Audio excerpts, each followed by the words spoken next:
सभी को नमस्ते। आज हम पढ़ेंगे कि पशुओं से, जानवरों से तथा पक्षियों से प्राप्त होने वाले स्रोत जो उत्पाद के रूप में होते हैं। तो इससे जो पहली क्लास में पढ़ाया था आपको कि पशुओं को पालने से कौन कौन से आर्थिक महत्व मिलता है। तो आज नया टॉपिक है आपका कि पशुओं, जानवरों व पक्षियों से उत्पाद के रूप में प्राप्त होने वाले स्रोत। और हम इसमें पढ़ेंगे कि कुछ महत्वपूर्ण बिंदु। तो हमारा टॉपिक है कि उत्पाद के रूप में क्या क्या चीजें प्राप्त होती है। तो उत्पाद के रूप में जैसे गाय, भैंस, भेड़, बकरियों से उत्पाद के रूप में कह लो, क्या प्रोडक्शन के रूप में क्या प्राप्त होता है? दूध, जो सर्वाधिक इन पशुओं का योगदान होता है। इसी तरह गाय, भैंस, भेड़, बकरियों से तथा ऊंटों से उत्पाद के रूप में खाद, ऊन, आयुर्वेद दवाइयां, स्किन आदि कि जो पशु होते हैं जैसे गाय, भैंस, भेड़, बकरी, तो उनसे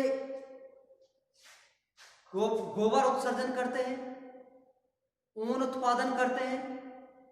और जैसे गाय, विशेष तौर पर गाय का जो गोमूत्र होता है वह आयुर्वेदिक औषधियों और दवाइयों में भी काम लिया जाता है। और इसकी यानी जब पशु की मृत्यु हो जाती है तो उसकी स्किन भी काम में ली जाती है, जिसके जूते, चप्पल आदि बनाए जाते हैं। अब मुर्गियों से उत्पाद के रूप में अंडा व मांस प्राप्त होता है। तो इससे भी क्या है कि व्यक्ति काफी संख्या में मुर्गी फार्म खोल करके अपना आर्थिक स्थिति को सुदृढ़तम व स्रोत के रूप में अपने जीवन स्तर को ऊंचा उठा सकता है।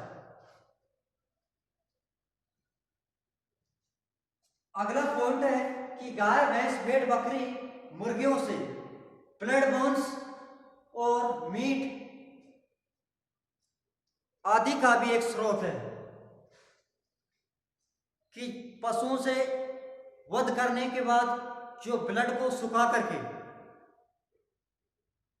काम लिया जा सकता है, जिसमें काफी मात्रा में प्रोटीन, हीमोग्लोबिन होता है। और गाय, भैंस, भेड़, बकरी व मुर्गियों से मांस उत्पादन भी किया जा सकता है।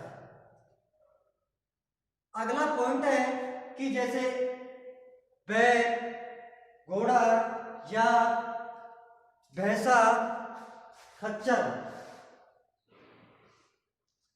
तो इनसे भी क्या है, एक व्यवसाय का रूप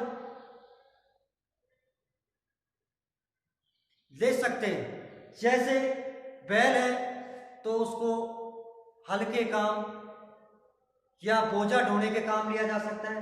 घोड़ा है पहाड़ी क्षेत्रों में सामान ढोने या सवारी को एक स्थान से दूसरे स्थान पर, यानी ज्यादातर पहाड़ी क्षेत्रों में काम लिया जा सकता है।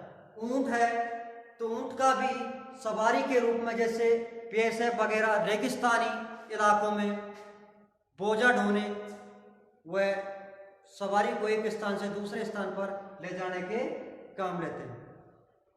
तो एक उत्पाद के रूप में भी या आर्थिक महत्व के रूप में भी पशुओं से काफी पशुपालक को लाभ मिलता है। अब हम इसी के अंदर पढ़ेंगे अगला पॉइंट कि जो पशुओं से पालने से कुछ महत्वपूर्ण बिंदु भी हैं कि जैसे कि अंडा उत्पादन में राजस्थान का कौन सा स्थान है, भारत का कौन सा स्थान है। दूध उत्पादन में राजस्थान का विश्व में कौन सा स्थान है। और प्रति व्यक्ति दुग्ध की उपलब्धता कितनी है राजस्थान में, भारत में, और गोवंश की संख्या राजस्थान में कितनी है, भैंस वंश की संख्या कितनी है। तो कुछ महत्वपूर्ण इंपॉर्टेंट टॉपिक हैं, तो उनके बारे में हम अध्ययन करेंगे।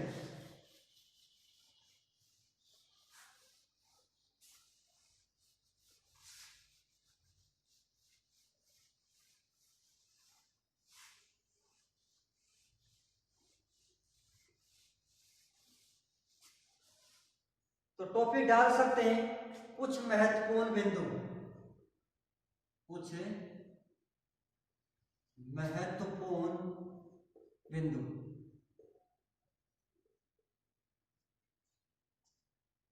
बहुत इंपॉर्टेंट टॉपिक है, काफी बार पूछ लिया जाता है। तो पहला पॉइंट है कि भारत का विश्व में दुग्ध उत्पादन में प्रथम स्थान है। भारत का दुग्ध उत्पादन में, दुग्ध उत्पादन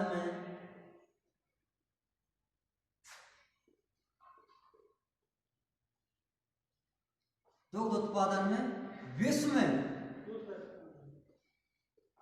प्रथम स्थान है, प्रथम स्थान है। यानी कई बार पूछ लिया जाता है, यानी भारत का विश्व में प्रथम स्थान तो है, बल्कि राजस्थान का भी प्रथम स्थान है। अगला पॉइंट है आपका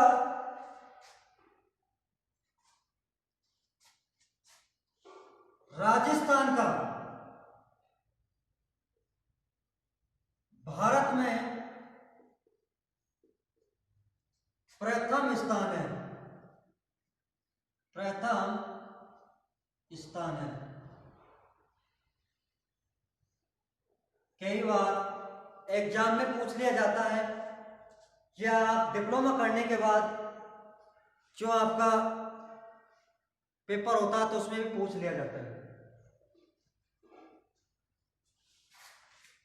अगला पॉइंट है आपका कि राजस्थान में देश का 10% दुग्ध उत्पादन,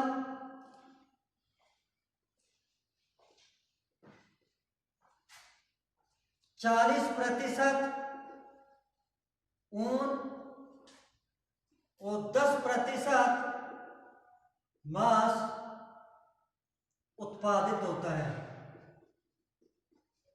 उत्पादित होता है। कि जो राजस्थान से 10% दुग्ध उत्पादन देश में होता है और 40% ऊन उत्पादन और 10% मांस उत्पादन उत्पादित होता है। अगला पॉइंट है कि राजस्थान का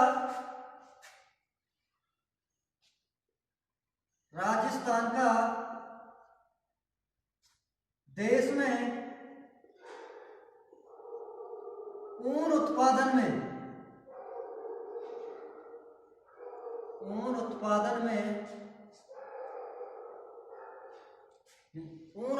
की दृष्टि से, ऊन उत्पादन की दृष्टि से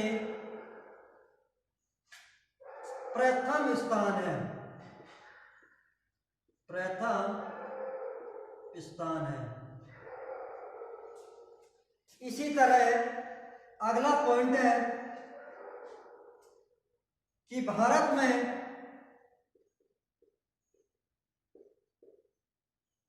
औसतन प्रति व्यक्ति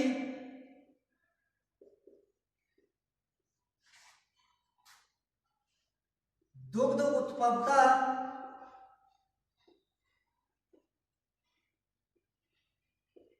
प्रति व्यक्ति दुग्ध उपलब्धता 289 ग्राम है। यानी जो भारत में प्रति व्यक्ति के लिए 289 ग्राम दुग्ध उपलब्ध होता है औसतन।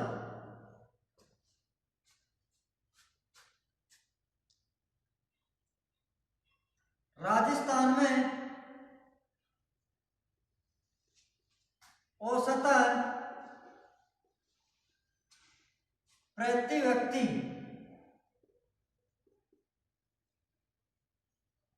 दुग्ध उपलब्धता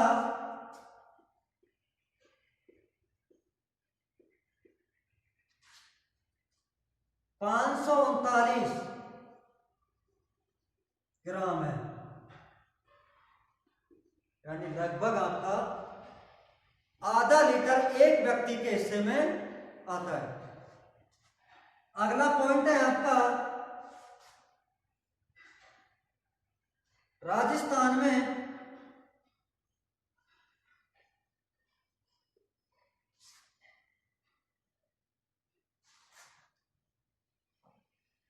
अंडा उत्पादन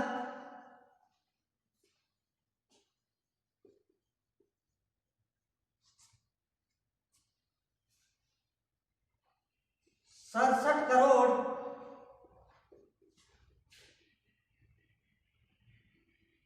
13 लाख पर ईयर है, पर वर्ष है। कि जो राजस्थान से अंडा उत्पादन से जो प्रोडक्शन मिलता है 67 करोड़ 13 लाख का प्रति वर्ष प्रोडक्शन मिलता है। अगला पॉइंट है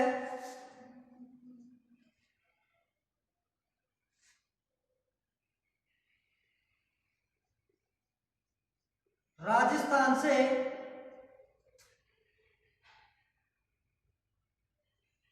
कुल मांस उत्पादन से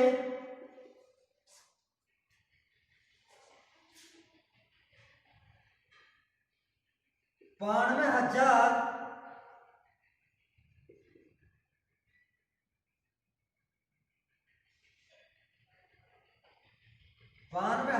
टन प्रति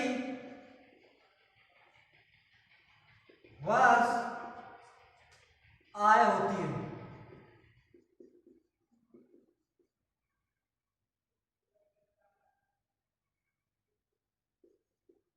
प्रति वर्ष आय होती है कि जो राजस्थान से जो मांस उत्पादन होता है उससे राजस्थान को प्रति वर्ष 92,000 यानी लगभग 1 करोड़ के आसपास प्रति वर्ष आय होती है।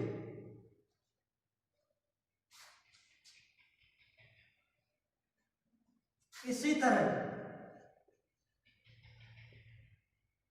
राजस्थान से कुल ऊन उत्पादन 1 करोड़ 25 लाख 29,000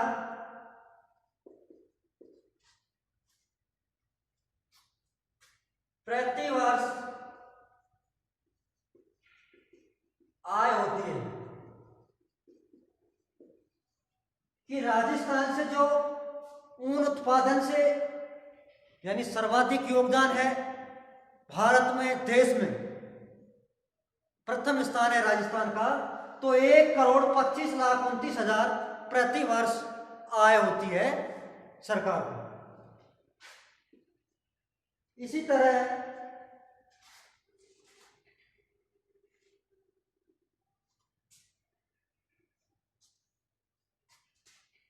राजस्थान में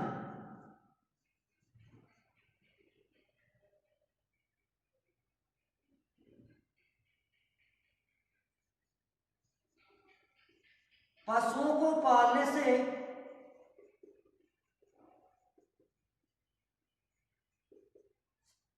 पशुपालन विभाग को प्रत्यक्ष रूप से व अप्रत्यक्ष रूप से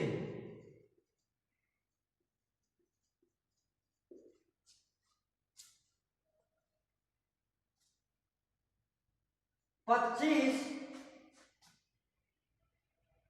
करोड़ लोगों को रोजगार मिलता है।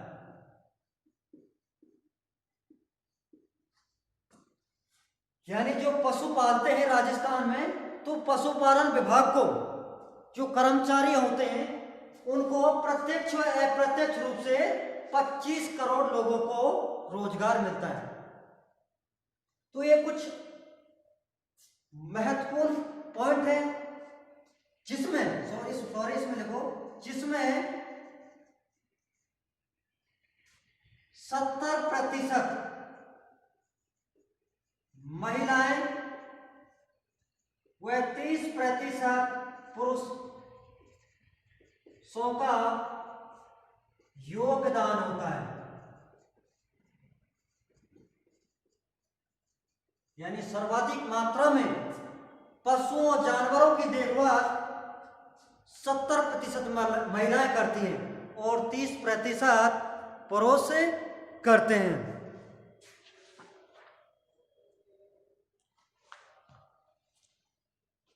अगला एक पॉइंट और रह गया आपका,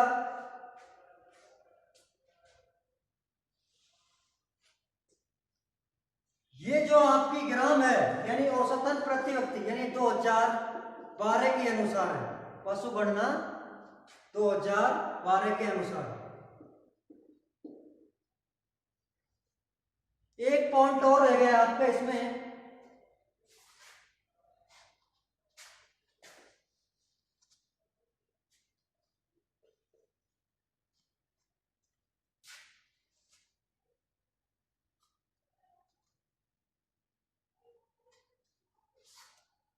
राज्य की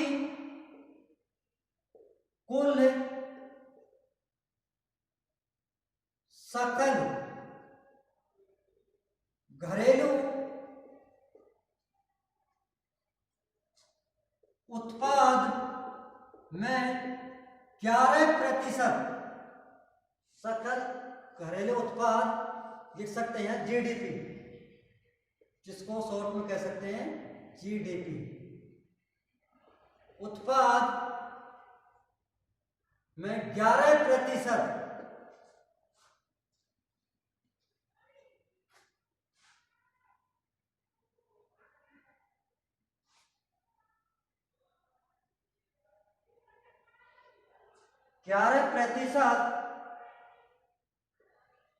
उत्पाद के रूप में 11%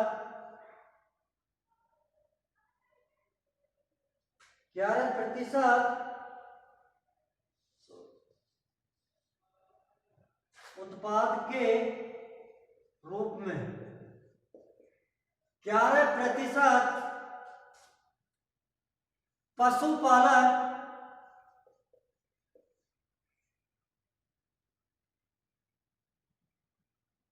का योगदान मिलता है। तो ये कुछ बहुत ही इंपॉर्टेंट पॉइंट है, तो आपको जानना बहुत ही जरूरी है। तो लगभग आपका चैप्टर नंबर 2 क्लोज हो चुका है। फिर भी अगर कोई पॉइंट रह गया होगा तो अगली क्लास में हम जरूर बताएंगे। तो आज के लिए इतना ही काफी। Thank you.